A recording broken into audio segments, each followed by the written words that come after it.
जय हिंद दोस्तों चीनी फाइटर जेट ने ऑस्ट्रेलियाई P-8 एयरक्राफ्ट को पहुंचाना चाहा नुकसान और सेना में अब सभी भर्तियां टूर ऑफ ड्यूटी के तहत होगी। वहीं आर्म फोर्सेस के लिए 76,390 करोड़ रुपए की लागत से खरीदे जाएंगे मॉडर्न हथियार और एयरफोर्स खरीद सकती है और राफेल फाइटर जेट्स। तो आइए जानते हैं इनके बारे में डिटेल में। दोस्तों, चीन और ऑस्ट्रेलिया के बीच प्रशांत महासागर में तनाव बढ़ता ही जा रहा है। चीन का एक फाइटर जेट पिछले महीने ऑस्ट्रेलिया के सर्विलांस एयरक्राफ्ट P-8 पोसाइडन के बहुत करीब आके फ्लेयर दागना शुरू कर दिया था। यही नहीं, चीनी जेट ने खतरनाक तरीके से हवा में स्टंट किया और ऑस्ट्रेलियाई एयरक्राफ्ट के रास्ते में एल्युमिनियम से बने छोटे छोटे टुकड़े गिराने शुरू कर दिए, जिससे वो P-8 पोसाइडन के इंजन में जाकर फंस जाए। अगर इससे इंजन ने काम करना बंद कर दिया होता तो ऑस्ट्रेलियाई एयरक्राफ्ट समुद्र में गिरकर डूब गया होता। ऑस्ट्रेलिया के मिनिस्ट्री ऑफ डिफेंस ने चीन के इस दुस्साहस का खुलासा किया है। डिफेंस मंत्रालय ने बताया कि रॉयल ऑस्ट्रेलियाई एयरफोर्स का P-8A पोसाइडन एयरक्राफ्ट दक्षिण चीन सागर में 26 मई को इंटरनेशनल वाटर्स एरिया में नॉर्मल सर्विलांस उड़ान पर था। इसी दौरान चीन का J-16 fighter jet P-8 aircraft के बेहद करीब आ गया। इस चीनी जेट ने फ्लेयर छोड़े और एल्युमिनियम के टुकड़े गिराए। वहीं 4 साल के समय के लिए सेना की तीनों सेवाओं में जवानों की शॉर्ट टर्म रिक्रूटमेंट के लिए अपनी तरह का पहला मॉडल टूर ऑफ ड्यूटी जल्द ही शुरू होने वाला है। इस प्लान को अग्निपथ प्रवेश योजना भी कहा जा रहा है, जिसके जरिए भर्ती किए गए सैनिकों को अग्निवीर नाम से जाना जाएगा। प्लान के पहले फेज में लगभग 45,000 अग्निवीरों यानी जवानों की भर्ती की जाएगी। साथ ही तीनों सेवाओं में सभी भर्तियां TOD के रूट से ही होगी। 4 साल के कार्यकाल में 6 महीने की ट्रेनिंग और 3.5 साल की सेवा शामिल होगी और डिफेंस मंत्रालय के एक सोर्स ने जानकारी दी है। दोस्तों, महामारी के कारण आर्मी रिक्रूटमेंट रैलीज को बंद करते हुए अब 2 साल से ज्यादा का समय हो गया है।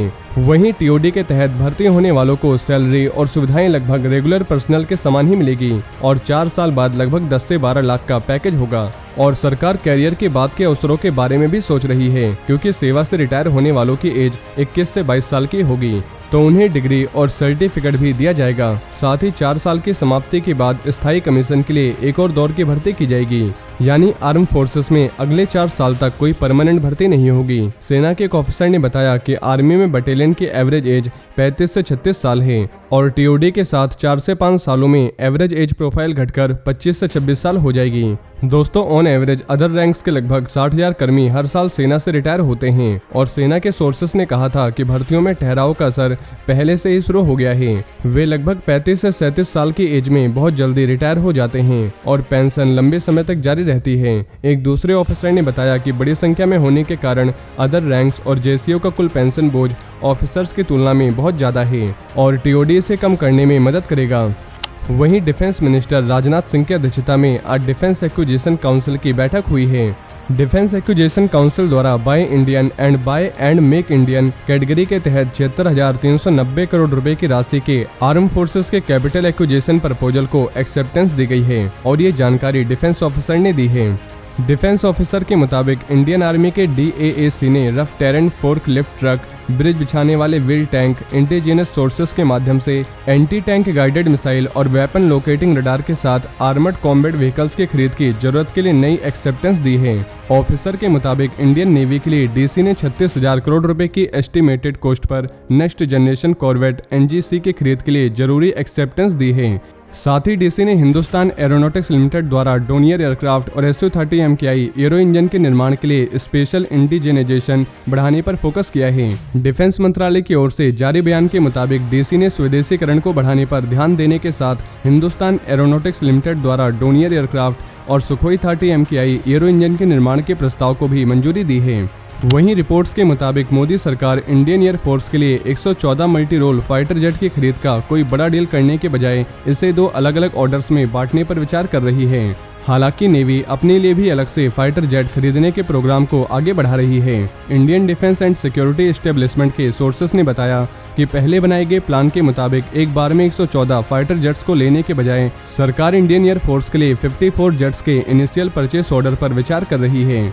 इसमें 18 fighter jet overseas original equipment manufacturer OEM से ऑफ द शेल्फ यानी बनाए गए रूप में खरीदे जा रहे हैं। और बचे 36 fighter jet make in India program के तहत एक ज्वाइंट वेंचर के माध्यम से भारत में ही बनाए जाएंगे। दोस्तों, ये पूछे जाने पर कि इंडियन एयरफोर्स की इसके बाद की जरूरतों का क्या होगा, तो सोर्सेस ने बताया कि ज्वाइंट वेंचर को एक फॉलो अप ऑर्डर दिया जाएगा और ये डील इंडियन करेंसी में होगी। साथ ही भारत पहले ही डसॉल्ट एविएशन से 36 राफेल फाइटर जेट खरीद चुकी है और ये उनके ट्रेनिंग के लिए 2 अलग अलग सिमुलेटर के साथ 2 बेस स्थापित कर चुका है।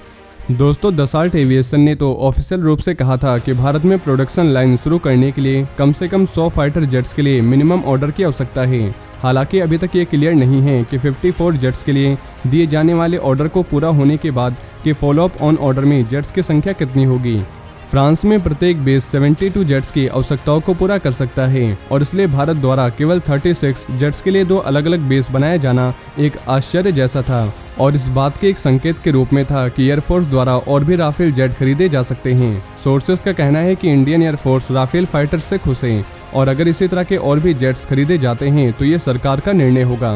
राफेल जेट्स की फ्यूचर में की जाने वाली कोई भी खरीद पहले खरीदे गए 36 फाइटर जेट्स की तुलना में सस्ती होगी। ऐसा इसलिए है क्योंकि राफेल में इंडिया स्पेसिफिक इन्वेस्टमेंट के लिए भुगतान किए गए 1700 यूरो मिलियन का एक बड़ा घटक कम हो जाएगा, क्योंकि इसकी ज़्यादातर लागत रिसर्च एंड डेवलपमेंट, मॉडिफिकेशन और सर्टिफिकेशन के लिए थी। बेस और ट्रेनिंग की कॉस्ट में भी कमी आएगी क्योंकि भारत ने सिर्फ 36 जेट्स के लिए 2 बेस स्थापित करने के लिए भुगतान किया था। ये बेस बिना किसी एक्स्ट्रा लागत के राफेल के एडिशनल स्क्वाड्रन को आसानी से वेल एडजस्ट कर सकते हैं। साथ ही सरकार की नई नीति के तहत फ्यूचर के राफेल फाइटर जेट्स बिना किसी ऑफसेट के आएंगे, जिससे इसके लागत में और भी कमी आएगी। तो दोस्तों, ये थे आज के कुछ बड़े डिफेंस अपडेट। वहीं अगर आप भारतीय सेना से जुड़ी ऐसी और भी जानकारी जानना चाहते हैं तो आपको हमारे दूसरे चैनल डिफेंस एनालिसिस पे मिल जाएगी, जिसके लिंक आपको नीचे डिस्क्रिप्शन में मिल जाएगी। और ये जानकारी अगर आपको पसंद आई हो तो वीडियो को ज़्यादा से ज़्यादा शेयर करें और चैनल को सब्सक्राइब करना ना भूलें। जय हिंद, जय भारत।